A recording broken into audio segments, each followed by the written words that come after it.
Handak laiba hafta segi card reading ne aduga pendulum dowsing ka haipetang yeng minarase ko adu pendulum se ko ai keno masum khan se aina khali ba poto karamba manta oibe abagi chances leibra leitabra natraga handaki hafta se de keno ma pangthoke gaina khallagadi adugi potugi matang da ko hape numit se numit lobi ba gai da maina yai ko aduga amana ko ad hadi hojing atang sum khanba matam da dak launa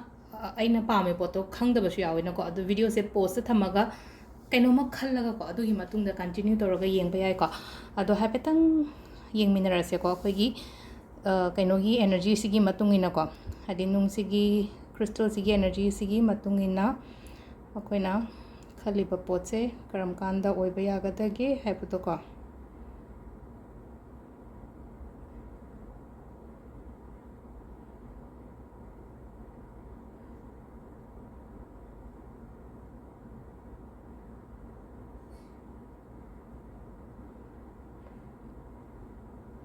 August sama lere ko Friday or Tuesday gumba dumaina ko haidi August and February gi energies la ko tain toroga haidi month la ise ko adu sida lere ko hamba ko gi pendum gi na adu card ki reading so happy dinga se ko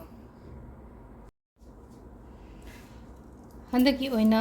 card ki guidance se ko koi crystal gi matung ina dumai lokto se ko crystal se ina moonstone ama lere amethyst ama lere ko haidi moonstone se khansira natraga amethyst se khansira ko ani sigi manung da ama choose tobira se ko ado kai first ki crystal ko akoi moonstone da gi hanna yimbira se ko haidi moonstone gi energies kai lege habado adugi matung ina kari guidance lake habado check toro se ko ma'am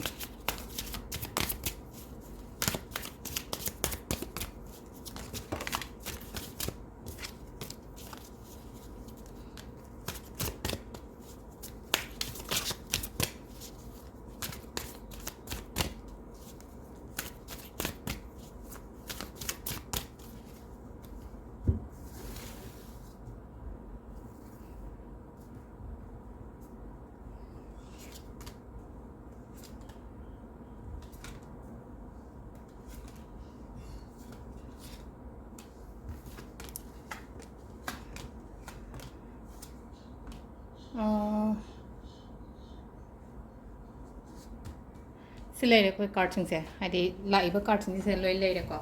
laiba card sigi matung ina hairaga di ko adum thabak to matam do ko hadi makok ti amna chinge ko adum makok chinge hana dei ju hong adum thabak ingkhang to matam do makok chinga ga dum la ko do hai tare hadi keno ma to matam da aina lead tawraga to gi type tam to we ko adu duna hanagi adugi isa da quality ama su kai ma su dum yauri bani na hasi handa gapta se keno ma to ge khot ke kaina khallaga di adugi poto mai pakpa gumba adumai lai ko hai success harasne ko success gumba kai gumba adumaina lai ko adu isa se da ko khatang aki bani khangde stress ni khangde adum bakra adusu dum khara loina raga chatle to ise akoi gi thabak chin mandana thabak ya mandana hadi tumba chaba khotpa adumaina khatang routine ama kari ama inai nai da bagi type to ko adu duna yara ga di adu gumba do khatang nai han biyo ko hadi nai draga di amu engon da health ta kai da effect lakta nam ne ko si sa hadi tung da health ta kai da effect lakta na bagi tamakta hadi you should bring some discipline in your life ko hadi ꯑꯩꯈꯣꯏꯒꯤ ꯂꯥꯏꯐꯇ ꯈꯇꯪ discipline ꯊꯝꯕꯁꯤꯁꯨ ꯌꯥꯝ ꯗꯔꯀꯥꯔ ꯑꯣꯏꯅ ꯑꯉꯥꯡ ꯈꯇꯪꯗ discipline ꯇꯝꯕꯤꯕ ꯅꯠꯇꯕ ꯑꯩꯈꯣꯏ ꯑꯍꯟꯒꯤ ꯑꯣꯏꯅ ꯍꯥꯏꯔꯁꯨ ꯆꯥꯕ ꯊꯛꯄ ꯇꯨꯝꯕ ꯈꯣꯠꯄ ꯁꯤꯒꯨꯝꯕ ꯃꯌꯥꯝ ꯐꯤꯖꯤꯀꯦꯜ ꯑꯦꯛꯁꯔꯁꯥꯏꯖꯦꯁ ꯀꯩꯀꯥ ꯁꯤ ꯃꯌꯥꯝꯁꯦ ꯂꯣꯏꯅ ꯃꯦꯟꯇꯦꯟ ꯇꯧꯔꯒꯗꯤ ꯍꯥꯏꯗꯤ ꯑꯩꯈꯣꯏꯒꯤ ꯂꯥꯏꯐ ꯑꯩꯈꯣꯏꯒꯤ ꯗꯦꯂꯤ ꯔꯨꯇꯤꯟꯁꯨ ꯌꯥꯝ ꯐꯖꯅ ꯃꯦꯅꯦꯖ ꯇꯧꯔꯒ ꯆꯠꯄ ꯈꯣꯠꯄ ꯑꯗꯨꯃꯥꯏꯅ ꯑꯣꯏꯅ ꯅꯥꯔꯛꯇ꯭ꯔꯦꯅ ꯇꯥꯔꯒꯗꯤ ꯇꯨꯡꯗ ꯑꯗꯨꯅꯤꯀꯣ ꯁꯤꯗ ꯍꯥꯏꯁꯦ aduna aduga ishada yam care lowa ma darkar roi ko sikse hadi ishada care lowa hadi mayam gi tawringai da ai ishagi ne habda kemta khandaba kemta tawdaba khotaba mai taroga leibudo aduna self care self love kari kra suguma mayam se yam darkar roi hauzik se hai ta start tawge kaina khanba mayam am sule rangani ko adugi pot mayam do hadi do khanjana raga leigano hadi tawge kaina khallaga di pangthokpiyo adugi pot mayam do adu sisina akhoi gi ahamba gi ko hadi moonstone gi crystal kan bangai gi oina oire ko mathang gi amuko mathangisina amethyst ki yengse ko amethyst ki na hadi kari energies lake habado handaki week ki oina hapetang yeminarse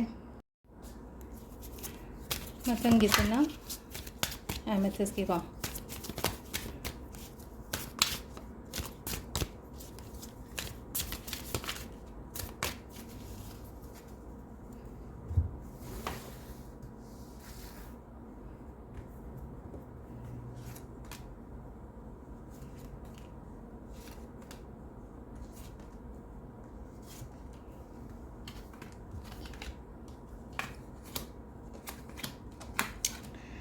ꯑꯦꯃꯦꯊꯤꯁꯀꯤꯁꯦꯀꯣ ꯍꯧꯖꯤꯛꯁꯦꯀꯣ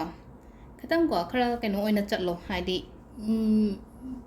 practical ꯑꯣꯏꯅ ꯆꯠꯄ ꯍꯥꯏꯇꯥꯔꯦꯀꯣ practical ꯑꯣꯏꯅ ꯆꯠꯄ ꯍꯥꯏꯗꯤ ꯃꯤꯅꯨꯡꯁꯤ ꯀꯔꯤ ꯀꯔꯥ ꯍꯥꯏꯇꯥꯔꯦꯀꯣ ꯅꯨꯡꯉꯥꯏꯇꯦꯅꯦ ꯇꯧꯕꯤꯒꯦꯅꯦ ꯃꯥꯒꯤꯁꯦ ꯈꯣꯠꯄꯤꯁꯦ ꯀꯥꯏꯅ ꯑꯗꯨꯃꯥꯏꯅ ꯈꯜꯂꯒ ꯇꯧꯕ ꯁꯨꯝ ꯇꯧꯈꯤꯕ ꯈꯣꯠꯈꯤꯕ ꯑꯗꯨꯃꯥꯏꯅ ꯂꯩꯔꯒꯗꯤꯀꯣ